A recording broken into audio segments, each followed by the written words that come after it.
ఆమె మామకు తగ్గ కోడలు. ఇప్పుడు మామ బాటలోనే పొలిటికల్ ఎంట్రీకి రెడీ అవుతున్నారా? వచ్చే ఎన్నికలు తనకు కలిసి వస్తాయని బలంగా నమ్ముతున్నారా? గ్రేటర్ పరిధిలో ఏదో ఒక పార్లమెంటు స్థానం నుంచి పోటీ చేయాలని డిసైడ్ అయ్యారా? అయితే ఆమె పొలిటికల్ ఎంట్రీ ఏ పార్టీలో ఉంటుంది? ఇంతకీ ఆమె ఎవరు? అసలు ఆమె రాజకీయ అరంగేట్రంపై ఏం చర్చ జరుగుతోంది? Let's watch the story.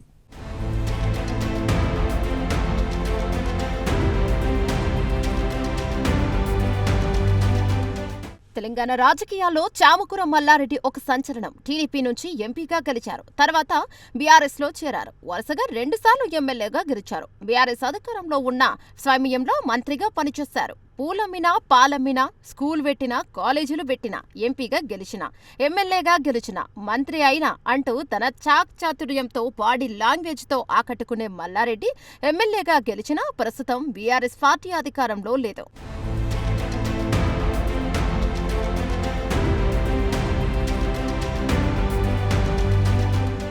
అయితే గ్రేటర్ హైదరాబాద్ నగర పరిధిలో రాజకీయంగా, ఆర్థికంగా బలంగా ఉన్న వారిలో చామకూర మల్లారెడ్డి కుటుంబం ముందు వరుసలో ఉంటుంది. విద్యా సంస్థల అధినేతగా రాజకీయాల్లో ఎంట్రీ ఇచ్చిన మల్లారెడ్డి సక్సెస్ అయ్యారు. ప్రస్తుతం ఆయన మేడ్చల్ నియోజకవర్గానికి ఎమ్మెల్యేగా ప్రాతినిధ్యం వహిస్తున్నారు. మల్లారెడ్డి అల్లుడు మర్రి రాజశేఖర్ రెడ్డి ప్రస్తుతం మల్కాజ్గిరి ఎమ్మెల్యేగా ఉన్నారు. దీంతో మల్లారెడ్డి ఫ్యామిలీ అటు వ్యాపారంలో, ఇటు పొలిటికల్ గా సక్సెస్ రేటుతో ముందుకు సాగుతోంది. అయితే ఇటీవల ఆయన కోడలు మల్లారెడ్డి విద్యా సంస్థల చైర్పర్సన్ ప్రీతిరెడ్డి యాక్టివ్ గా ఉంటున్నారు. ఇటు సోషల్ మీడియాలో, అటు రాజకీయాల్లో ఆమె పేరు ప్రముఖంగా వినిపిస్తోంది. ఈ క్రమంలో మల్లారెడ్డి ప్రధాని మోదీతో భేటీ కావడం ఇప్పుడు తెలంగాణ రాజకీయాల్లో చర్చనీయాంశమైంది.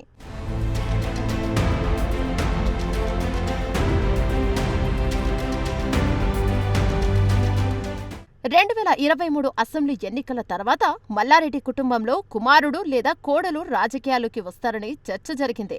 కానీ బీఆర్ఎస్ రాష్ట్రంలో అధికారం కోల్పోవడంతో తాత్కాలికంగా వాయిదా పడింది. 2024 లోక్సభ ఎన్నికల్లో తన కుమారుడు భద్రారెడ్డిని పోటీ చేయించాలని భావించారు.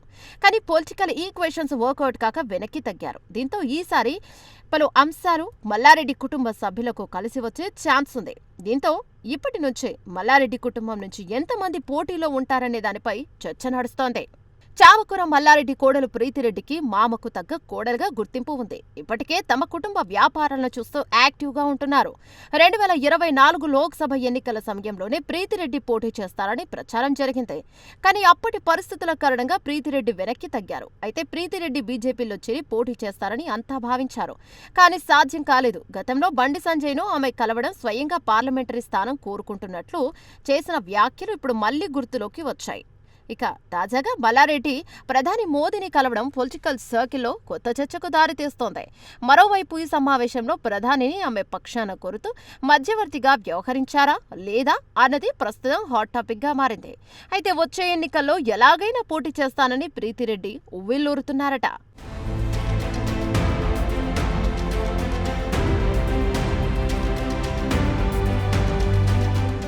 ఇక ప్రీతిరెడ్డి ప్రస్తుతం ఢిల్లీకి వెళ్లారు. ప్రధానమంత్రి నరేంద్ర మోదీని కలిసేందుకు ప్రయత్నాలు చేస్తున్నారని టాక్ వినిపిస్తోంది.